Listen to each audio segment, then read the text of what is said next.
Electric pressure या electrostatic pressure है क्या?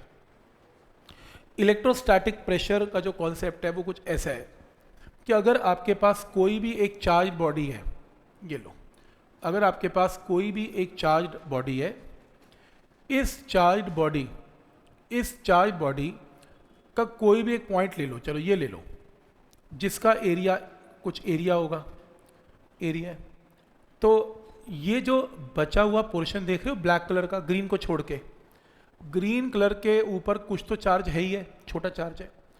जो बाकी चार्ज है ब्लैक कलर का, वो ग्रीन कलर के पोर्शन पे कुछ फोर्स लगाएगा। हाँ, वो अलग बात है कि ये मेटल है तो ये मूव नहीं करेगा, पर फोर्स तो फिर भी लगेगी। तो ब्लैक कलर का पोर्शन ग्रीन कलर के ऊपर फोर्स लगाएगा। अगर मैं उस फोर्स को एरिया से डिवाइड कर दूं, ग्रीन कलर के एरिया से डिवाइड कर दूं, तो मेरे पास क्या आ जाएगा? Electrostatic pressure. तो इलेक्ट्रोस्टैटिक प्रेशर होने का रीजन क्या है? कि कोई भी प्लस चार्ज दूसरे प्लस को क्या कर रहा है? रिपेल करता जा रहा है। फोर्स जिससे वो रिपेल करेगा, उस फोर्स को उस पोर्शन के एरिया से डिवाइड कर दें तो प्रेशर आ जाएगा। ये कॉन्सेप्ट है। तो इलेक्ट्रोस्टैटिक प्रेशर क्लियर है। लेकिन ये जो कॉन्सेप्ट स्टार्ट है, वो इलेक्ट्रोस्टैटिक प्रेशर यहाँ से स्टार्ट नहीं है। इसको करने के लिए एक और रिजल्ट हमने करना है। पहले वो रिजल्ट करते हैं, फिर इलेक्ट्रोस्टैटिक प्रेशर करते हैं। तो इलेक्ट्रोस्टैटिक प्रेशर को समझने के लिए एक काम करते हैं। एक रिजल्ट है जो काफ़ी ज़्यादा इंपॉर्टेंट रिजल्ट है और एनसीईआरटी का रिजल्ट है।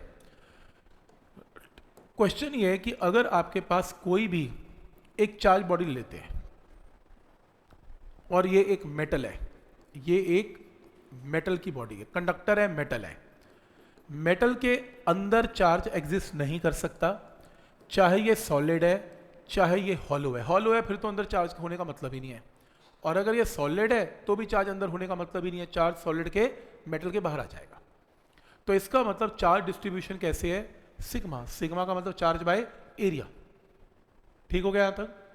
मेरा क्वेश्चन है कि इस मेटल सरफेस के बाहर कहीं पर भी बहुत near to the surface E निकालना है।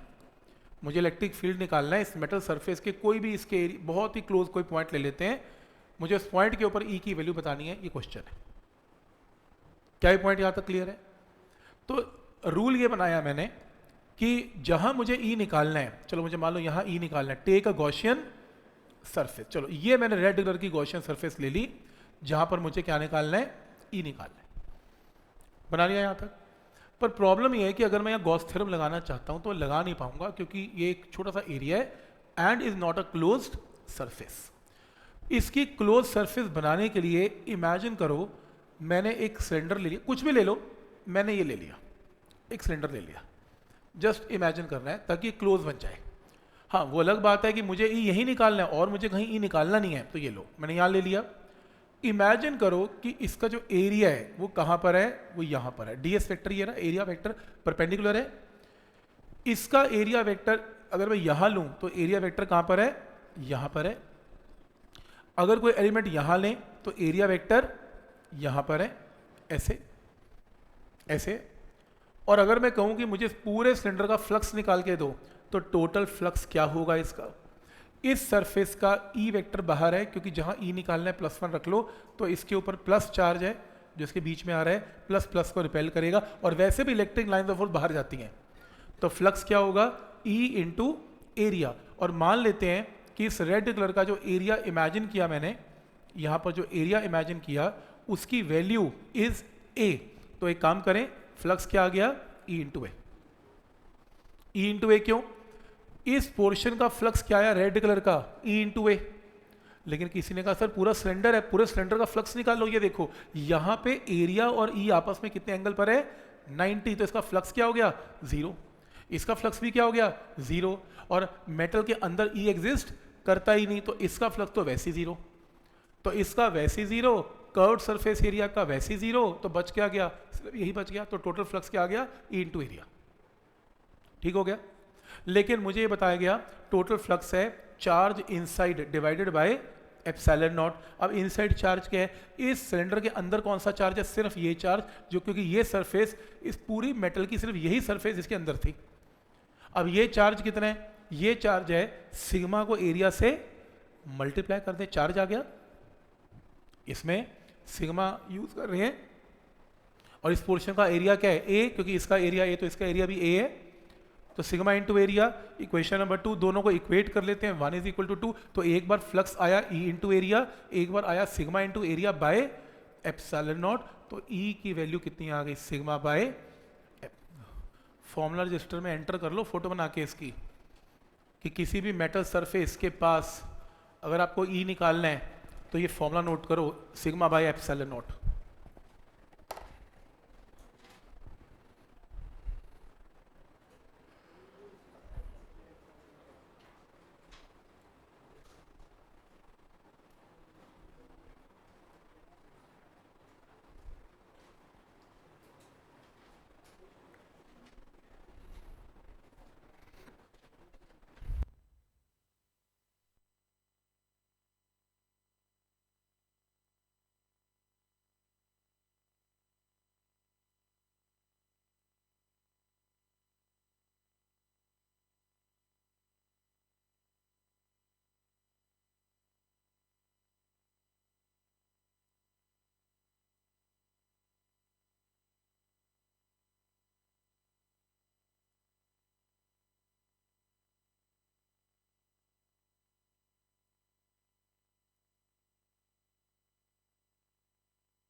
क्लियर है यहाँ तक?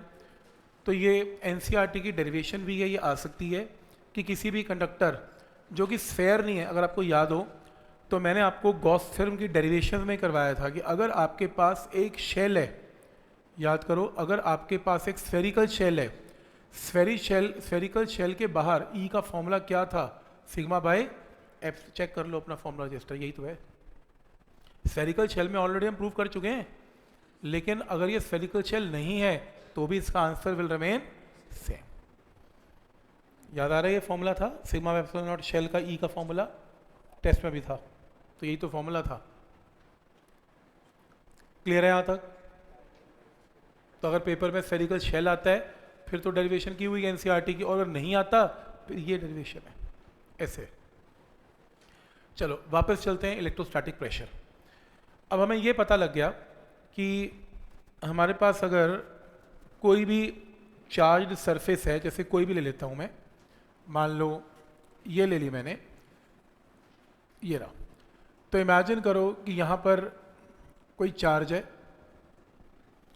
और मैं इलेक्ट्रोस्टैटिक प्रेशर निकालना चाहता हूँ। लेकिन प्रेशर निकालने से पहले एक पॉइंट को समझते हैं कि मैं आपसे एक क्वेश्चन पूछता हूँ कि ये बताओ कि यहाँ पर नेट ई क्या होगा, यहाँ पे नेट ई क्या होगा, sigma divided by epsilon not, क्योंकि अगर मैंने इसको क्या कंसिडर किया, मेटल, तो किसी भी मेटल सरफेस के यहाँ नेट ई की वैल्यू क्या है, sigma by epsilon not. Clear है? पर मेरे को इलेक्ट्रोस्टैटिक प्रेशर ढूंढना है, तो एक काम करते हैं, इलेक्ट्रोस्टैटिक प्रेशर ढूंढने के लिए इमेजिन करो आप इसका एक छोटा सा एरिया आपने ले लिया, ये जो एरिया है, ये जो स्मॉल एरिया है, सपोज ये एरिया ds है, ds स्मॉल एरिया है, जिसके ऊपर चार्ज कितना है, स्मॉल डी क्यू है, डी क्यू डी एस, कोई डाउट इसमें?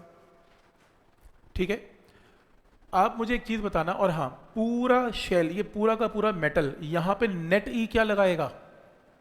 यहां पे नेट ई, ये पी पॉइंट ले लेते हैं, चलो पी पॉइंट पे, या चलो एक्स पॉइंट लेते हैं, आपकी बुकलेट में एक्स लिया हुआ है, एक्स पॉइंट है, तो एक्स पॉइंट पे नेट ई का फॉर्मूला मुझे पता है कितना, सिग्मा बाय,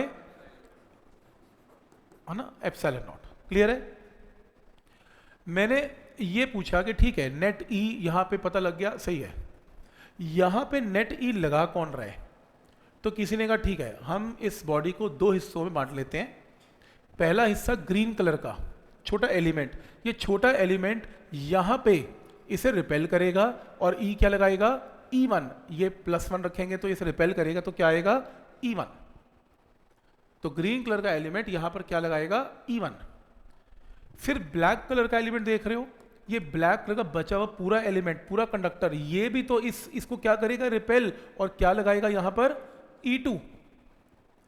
तो ये जो पूरा मेटल का सरफेस है इसको दो हिस्सों में बांट लिया, ग्रीन कलर ने अपना वेक्टर लगाया और ब्लैक कलर ने अपना वेक्टर लगाया, लेकिन मेरे को पता है कि जो नेट वैल्यू है इसकी E1 एंड E2 की नेट वैल्यू क्या है? Sigma by epsilon not. हमें तो पूरे कंडक्टर का ही पता है ना नेट आंसर कंडक्टर का सिग्मा बाय एप्सिलॉन नॉट है, पर नेट किससे बना हुआ है? दो हिस्सों में बांट लिया इसे, एक ग्रीन कलर वाला और एक ब्लैक कलर वाला। सही है यहां तक? अच्छा ये बताओ कि अगर मैं कोई पॉइंट इसके इनसाइड लेता y, तो नेट ई क्या आता? अगर मैं कोई पॉइंट इसके इनसाइड लूंगा तो नेट ई क्या आएगा? 0। 0 क्यों? क्योंकि किसी भी कंडक्टर के अंदर ई क्या होता है? ना चार्ज होता है ना ई होता है। लेकिन फिर भी किसी स्टूडेंट ने कहा कि सर 0 कैसे? मैंने कहा देख 0 का आंसर, ये ग्रीन कलर का जो एलिमेंट है ये इसे +1 रख, ये इसे क्या करेगा? रिपेल, और जो ब्लैक कलर का एलिमेंट है ये भी इसे, ये बचा हुआ, इसे क्या करेगा? Repel, such that E2 E1 आपस में कैंसिल हो जाएंगे, इसमें ऑपोजिट वेक्टर हैं, और नेट ई की वैल्यू यहां पे क्या आ जाएगी? 0। कोई डाउट इसमें?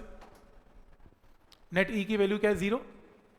और 0 कब आएगी? जब ग्रीन और ब्लैक कलर का जो पोर्शन है आपस में ई को क्या करेगा? कैंसिल। तो एक बात तो पक्की है, अगर नेट ई 0 है तो जितना ई ग्रीन ने लगाया उतना ई ब्लैक ने भी लगाया। देखो ग्रीन ने लगाया, ब्लैक ने, तभी तो नेट आंसर क्या आया? 0। और जो कॉन्सेप्ट यहां लगा वही यहां लगा, तो E1 अगर E2 के इक्वल है इनसाइड अ कंडक्टर, तो आउटसाइड अ कंडक्टर भी E1 E2 के इक्वल ही होगा। ये पॉइंट क्लियर है? तो E1 E2 बराबर है, तभी तो नेट आंसर क्या आ रहा है? 0। तो अगर E1 E2 के इक्वल है तो इसका मतलब E1 अगर E2 के इक्वल है तो E1 और E2 की जो वैल्यू आएगी वो क्या आनी चाहिए? सिग्मा बाय 2 एप्सिलॉन नॉट, क्योंकि टोटल सम क्या है? सिग्मा बाय एप्सिलॉन नॉट, दोनों वैल्यू इक्वल है, तो हर की अपनी वैल्यू क्या होगी? Sigma bye 2 epsilon not. क्योंकि नेट आंसर इसके इनसाइड क्या है? 0। 0 कब आएगा? जब ग्रीन ने जो ई लगाया, ब्लैक ने ई लगाया, आपस में कैंसिल, तो ग्रीन और ब्लैक का ई यानी कि बराबर है, और अगर अंदर बराबर है तो बाहर भी बराबर है, तो इसलिए E1 E2 के इक्वल है। कोई डाउट इसमें? तो E1 E2 के इक्वल है और ये वैल्यू आ गई। हम इस E1 E2 की वैल्यू में इंटरेस्टेड है। E1 E2 क्लियर है? कैसे आया? ठीक है यहां तक? तो बस क्वेश्चन हो गया सॉल्व। कोई डाउट है यहां तक? वापस से मैंने कहा कि एक पॉइंट x अंदर, एक पॉइंट y ले लिया अंदर इसके इनसाइड। x पॉइंट पे E किसने लगाया? ग्रीन ने लगाया बाहर, ब्लैक ने भी लगाया बाहर, नेट आंसर इसके इक्वल है। अब मुझे ये देखना है और प्रूव करना है कि E1 E2 के बराबर है, तो मैंने एक पॉइंट इसके इनसाइड ले लिया। इनसाइड तो मुझे पता है नेट आंसर 0 है। नेट आंसर 0 कब आएगा? जब ग्रीन और ब्लैक कलर के एलिमेंट आपस में ई को वैल्यू को क्या करेंगे? इक्वल और कैंसिल, तभी नेट आंसर 0 है। कैंसिल करने का मतलब E1 E2 के बराबर है, तभी कैंसिल हुए। तो अगर अंदर E1 E2 के बराबर है तो बाहर भी तो E1 E2 के बराबर है, कि नेट आंसर 0 आ रहा है। इसी बात से पता लग रहा है कि E1 E2 के बराबर है, तो बाहर भी E1 E2 के बराबर है, तो ये E1 E2 की वैल्यू क्या आएगी? Sigma bye 2 epsilon naught. तो अब लास्ट में एक काम करना है, इसमें ये सब लिखा हुआ है मैंने इसमें, सिग्मा बाय 2 एप्सिलॉन नॉट। अब एक काम करते हैं, जो ग्रीन कलर का एलिमेंट था उसके ऊपर मान लो स्मॉल चार्ज क्या है? DQ। तो हम ये इमेजिन करते हैं ये एलिमेंट ऐसा था, और इस एलिमेंट के ऊपर एक ग्रीन कलर का एलिमेंट था कुछ ऐसे, इसके ऊपर चार्ज क्या था, dq, और एक एलिमेंट ये ब्लैक कलर का था जो नीचे की तरफ जिसके ऊपर चार्ज था। मुझे सिर्फ ये बताओ कि जो ग्रीन कलर का एलिमेंट है उसके ऊपर ब्लैक ने E लगाया होगा, कितना लगाया होगा, E2, और ग्रीन ने भी लगाया, पर ग्रीन अपने ऊपर E नहीं लगा सकता, कोई भी चार्ज अपने ऊपर थोड़ा E लगाता है, वो तो पड़ोस का चार्ज E लगाता है। तो इस ब्लैक कलर के एलिमेंट ने इस ग्रीन कलर के एलिमेंट पे E क्या लगाया, σ/2 एप्सिलॉन नॉट, जो भी हमने सॉल्व किया। तो इस ग्रीन कलर के एलिमेंट को फोर्स एक्सपीरियंस हुई होगी, कितनी, चार्ज इनटू पड़ोस का E जो कि E2 है, E2 हम निकाल, और इसमें dq क्या होगा, dq, क्योंकि चार्ज सिग्मा वाइज डिस्ट्रीब्यूटेड है, और मान लो इसका एरिया कितना है, ds, तो dq क्या होगा, सिग्मा इंटू ds। तो dq की जगह सिग्मा इंटू ds, हाँ, सिग्मा इंटू एरिया करेंगे तो dq आ गया। इस ds को इसके नीचे ले आओ, ये देखो E2 की वैल्यू पुट कर दो और ds को इसके नीचे ले आओ, तो फोर्स अपॉन एरिया क्या है, इलेक्ट्रोस्टैटिक प्रेशर। तो यहाँ से सिग्मा इंटू ds, तो इसमें यहाँ से ऐसे कर लो, df और ds, ये लिखो df और ds, नीचे ले आओ तो क्या बचा, sigma into sigma 2 epsilon not, multiply करो क्या बनेगा, σ²/2 एप्सिलॉन नॉट। यही तो फोर्स है और यही तो फोर्स बाय एरिया प्रेशर है। तो ये फॉर्मूला है इलेक्ट्रोस्टैटिक प्रेशर का।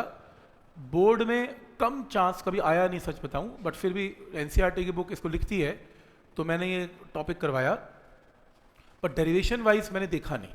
तो आप एक काम करो, इसका फॉर्मूला रजिस्टर में एंट्री करो। इलेक्ट्रोस्टैटिक प्रेशर का formula is always equal to σ²/2 epsilon naught. कम से कम फॉर्मूला मार्क करने तो आ ही सकता है, फॉर्मूला तो आ ही सकता है। तो σ²/2 एप्सिलॉन नॉट, तो फॉर्मूला नोट कर लो, electrostatic pressure is σ²/2 epsilon naught.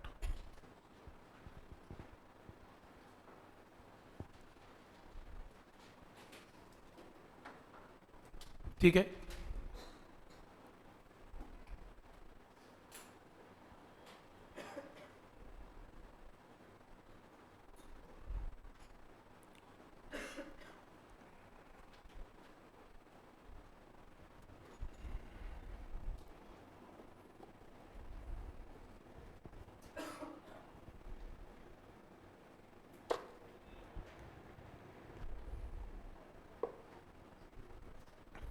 ठीक है।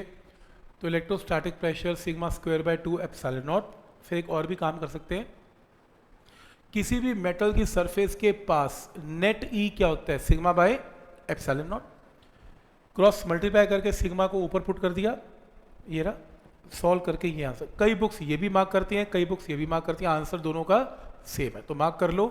इलेक्ट्रोस्टैटिक प्रेशर का पहला फॉर्मूला, इलेक्ट्रोस्टैटिक प्रेशर का दूसरा फॉर्मूला। कभी मार्क करने को आ जाए तो पता होना चाहिए दोनों फॉर्मूलाज हैं।